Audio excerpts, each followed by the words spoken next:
orang Ibrani menggunakan dua kata yang berbeda. Kalau itu merujuk kepada berhala, maka dia akan menggunakan kata pesel. Karena itu di dalam Keluaran 20 ayat 3-5 dikatakan kata pesel, artinya berhala. Tetapi ketika Tuhan menyuruh membuat patung untuk yang namanya ornamen liturgis, hiasan liturgis yang untuk ditaruh di bait suci, atau ketika dia menyuruh bantu dulu Yulita, Keluaran 25 ayat 18, menutupi tabut perjanjian dengan apa disuruh buat? Taruhlah dua apa di atas tutup tabut perjanjian. Itu untuk apa? Ini penting sekali. Yulita, bantu dulu. Keluaran 25 ayat 18. Engkau harus membuat dua kerup dari emas pada kedua ujung tutup perdamaian itu. Engkau membuatnya dari emas tempaan. Lanjut. Buatlah satu kerup pada ujung sini dan satu kerup pada ujung yang sana. Kamu harus membuat kerup-kerup itu menyatu dengan tutup perdamaian di atas kedua ujungnya. Lanjut. Kedua sayap kerup itu harus mengembang ke atas menudungi tutup perdamaian itu dan mukanya berhadapan. Muka kedua kerup itu menghadap tutup perdamaian. Engkau harus meletakkan tutup perdamaian itu di atas tabut. Di dalam tabut itu harus kau simpan hukum yang akan kuberikan kepadamu. Lanjut.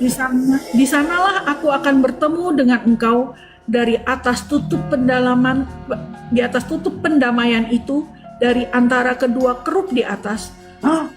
Entah cukup. Tuhan akan berbicara kepada Musa dari antara dua kerup.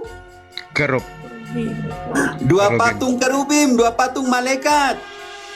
Perhatikan Romo Cafe sesat ini dalam pembahasan Alkitab tentang tutup pendamaian, ada dua patung kerup, itu dibuat sebagai tutup pendamaian, bukan dalam konteks Allah lain yang disembah dan diciumi seperti umat Katolik lakukan. Berbeda konteks dengan larangan dalam Keluaran 20 ayat 3. Mari kita baca Keluaran 20 ayat 3 sampai ayat 5. Jangan ada padamu Allah lain di hadapanku. Perhatikan, dalam ayat 3 berkata tentang Allah lain. Jadi konteksnya ada Allah lain selain Allah Abraham, Allah Ishak, dan Allah Yakub. Ingat-ingat bahwa konteksnya Allah lain. Kita lanjut, Keluaran 20 ayat 4. Jangan membuat bagimu patung yang menyerupai apapun yang ada di langit di atas, atau yang ada di bumi di bawah, atau yang ada di dalam air di bawah bumi. Ingat, konteksnya tentang Allah lain dan hubungannya dengan patung yang dilarangan Tuhan untuk dibuat di ayat 4 ini. Patung dilarang Tuhan untuk dibuat sebagai Allah lain yang dikatakan dalam ayat 3 tadi. Jadi, kita membaca ayat Alkitab jangan kehilangan konteks dan belajar berpikir terstruktur dalam membaca Alkitab. Tidak seperti para bidat sesat penyembah berhala seperti Romo Cafe dan umatnya. Keluaran 20 ayat 5 berkata, jangan sujud menyembah kepadanya atau beribadah kepadanya, sebab aku, Tuhan Allahmu, adalah Allah yang cemburu, yang membalaskan kesalahan bapa kepada anak-anaknya, kepada keturunan yang ketiga dan keempat dari orang-orang yang membenci aku. Jadi, membuat patung sebagai Allah lain, kemudian sujud menyembah kepadanya, itulah yang dilarang oleh Tuhan. Berbeda dengan patung kerup di atas tutup pendamaian, namanya saja tutup pendamaian, gunanya menutup kesalahan dan pelanggaran manusia di dalam tabut perjanjian. Nantinya darah hewan dipercikan di atas tutup pendamaian ini, supaya menutupi dosa atau pelanggaran manusia yang ditempatkan di dalam tabut perjanjian itu. Tutup pendamaian bukan sebagai Allah lain, tetapi dari namanya, tutup pendamaian adalah tutup untuk mendamaikan pelanggaran manusia terhadap perintah Allah.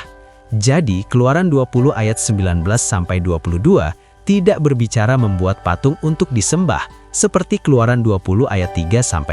Jadi umat Katolik yang salah menafsirkan ayat Alkitab. Kita juga tidak bisa mengambil kesimpulan dari Keluaran 25 ayat 19-22 bahwa Tuhan menyuruh membuat patung malaikat di atas tutup pendamaian sehingga kita boleh membuat patung untuk disembah seperti yang umat Katolik lakukan. Itu namanya jadi umat gagal paham.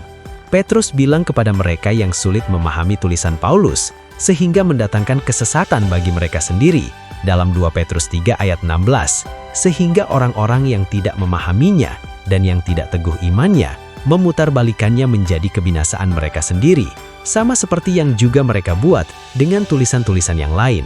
Sama dengan umat Katolik yang tidak bisa memahami tulisan Musa dalam kitab Keluaran ini, sehingga memutarbalikannya dan menjadi kebinasaan bagi umat Katolik sendiri. Kalau kita jujur dan pakai dasar wajib disuruh atau diperintahkan Tuhan, seperti Keluaran 25 ayat 19-22, maka kita wajib bertanya kepada umat Katolik, kepada Romo Cafe ini, mana perintah Tuhan agar kita membuat patung Maria dan Yesus untuk disembah, seperti perintah membuat 2 kerup kepada Musa. Sampai ayam tumbuh gigi, Romo Cafe, umat Katolik, kardinal-kardinal dan paus sekalipun tidak akan bisa memberikan jawaban mereka. Ketika Elia diperintah Tuhan kembali, Tuhan berkata bahwa Ia masih menyisakan orang Israel yang tidak sujud menyembah Baal dan mulutnya tidak mencium Baal, dalam 1 Raja-Raja 19 ayat 18. Tetapi aku akan meninggalkan 7.000 orang di Israel, yakni semua orang yang tidak sujud menyembah Baal dan yang mulutnya tidak mencium Dia. Artinya, bukan hanya dilarang menyembah Baal, namun mencium Baal atau patung berhala dengan mulut pun jangan. Namun apa yang dilakukan umat Katolik, mulai dari paus sampai umat awamnya, mereka sujud dan mencium patung. Kita lihat videonya. Padahal Tuhan bilang pada Elia ada umatnya, umat Israel, yang tidak sujud menyembah patung Baal dan mulutnya tidak mencium Baal. Itu umat Allah. Kira-kira umat Katolik yang sujud dan mulutnya mencium patung bisa dibilang umat Allah? Tidak, tetapi umat penyembah patung atau penyembah berhala. Waspadalah, supaya Anda jangan jatuh pada penyembahan patung atau berhala apapun, sebab itu adalah kekejian di mata Tuhan. Shalom, Tuhan Yesus memberkati saudara.